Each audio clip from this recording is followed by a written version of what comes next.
Hey guys, it's me Rick here today with another Minecraft video, which today we will have on cacti. And similarly to my chicken farming one, I'll cover some different forms of farms, some of the reasons why some work, some don't, and a general rundown of what will cause the issues and how they grow. Now this is a cacti plant, as you can imagine, and cacti can only grow on sand. They injure people when they walk into them, but as this is creative mode, you won't see me take any damage. They can be used as defensive tools. They can be used to get dye, to which you can dye blocks, or sorry, wool blocks, and the dye is called a cactus green, and you obtain that dye from smelting cactus in a furnace.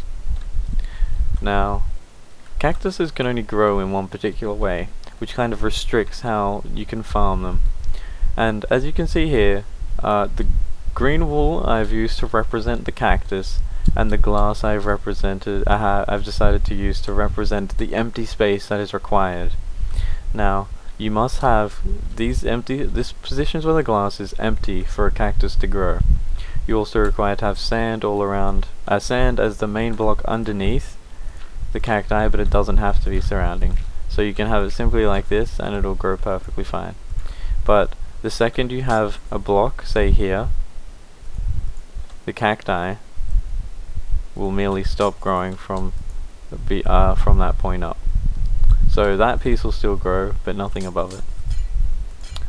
Anyway, I'll start off by showing you a basic cactus farm without any water or any other tricks.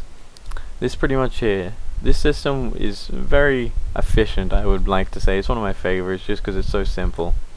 And you pretty much just use a pattern of a grid where it's just every one block you chuck up a cactus, every one block the other way you chuck up a cactus. And you can spread this over as much area as you want, over sand. They don't require water, so they grow great anyway. And it's just a really simple and elegant setup. Now when you want to farm this, you pretty much just, as you can imagine, you'd run along just hitting the top cactus pieces off and gather them up. Now, a problem with this form of gathering and this form of layout is that when a cactus block hits another cactus, for example, I'll show you here, it destroys the cactus block. Now when you're in such tight confines such as this, you get restricted in movement and the cactuses will fall on top of the other cacti. So, and plus you'll be bumping into them yourselves, which will make you take damage. So it's a very inefficient in a gathering sense. Like, it's very space efficient and it does get them growing a lot quicker, but yeah, it's just terrible to gather from and terrible to keep neat. Sorry, it's easy to keep neat, but terrible to gather from. Now, over here is a very basic very simple automatic farm.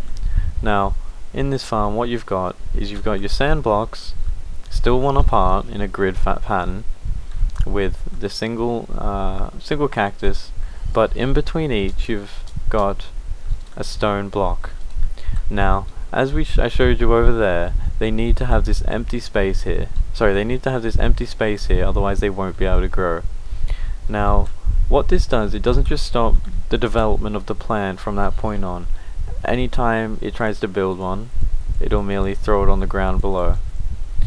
So pretty much what this system does is it'll start building up the cacti, and then the second it reaches the point where it can't go to, it'll place it and then knock it off, place it then knock it off. Now this used to be the main way of growing it and the easiest way of growing it back in the beta before 1.0, but since then it's changed and it just doesn't work as well. I'm not a programmer, I can't tell you why, and I don't actually know the exact reasons, but this form of growth doesn't work as well.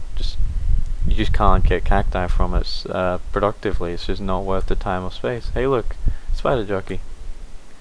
Now I'll move over to here to show you a design I came up which uses pistons and a larger area of space with less cacti to override the issue of them not growing, as it gives them free reign in all the area around them.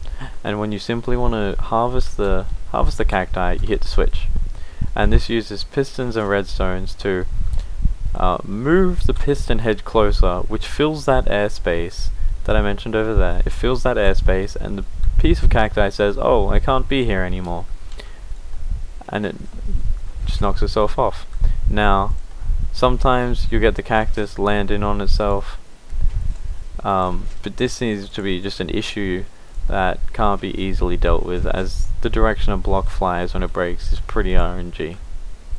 Now, this is a very mechanical way to do it, and probably works really well if you build it in a big span, as it's not very efficient in such a small space to use such a lot of redstone, a lot of pistons, just for a possible revenue of like 4 cacti trees, just because of the breakage. But that's always going to be an issue when dealing with cacti. So I decided to use this design, which uses my favorite 9x9 drop point into a little supply pod here. I decided to apply this and compact it and expand it a lot more, which gave me this design, where I've just got a 4x4 pit which drops the cacti down in between each, in the middle of each 4 set, which spreads over each other because I had issues. But you'd understand why this happened if you tried to have these filled in and just use each other one. Yeah, you get issues arise. Now each along I've got a piston to knock each cacti off. Now I'll just put these all up to 3 to show you what like a full harvest would get you. And just got redstone all around the back just to power the switches. You've got the switch up here which simply knocks them all off. Now as you can see, it all flows down into the holes and you just collect it down at the underground gather point. Excuse the simplicity of the design here, it's just very quick to show you the proof of concept. Now you just jump in your water, collect your cacti that you've gathered up. You could probably connect all these into one collection flow point and get them at the end, but I just decided to keep it simple. And yeah, you've now collected your cacti from your cactus farm. See, as you only knock off the top 2 cacti on the plant, you can easily come back later on and let them grow and then knock them off again. As you can see here, this guy's already grown back rather quickly. So you just wait for them all to be at a full harvest again, do your knockoff, and you just go down and pick them up. Cacti is a little bit more difficult to farm than something like wheat, as you've got the difficulty of the cacti hitting itself. Now the only way to remove that is being very careful, doing it by hand over a spread out large area.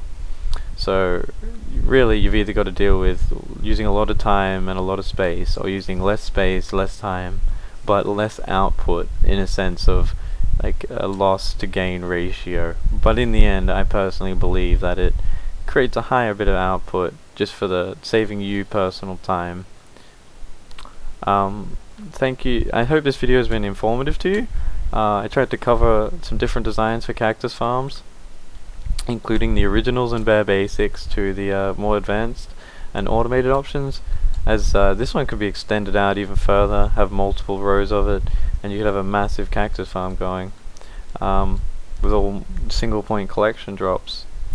So I hope you guys can use this information to your advantage somehow, and I hope you enjoyed it. If this helped you at all, please hit that like button and subscribe for more videos. Thanks.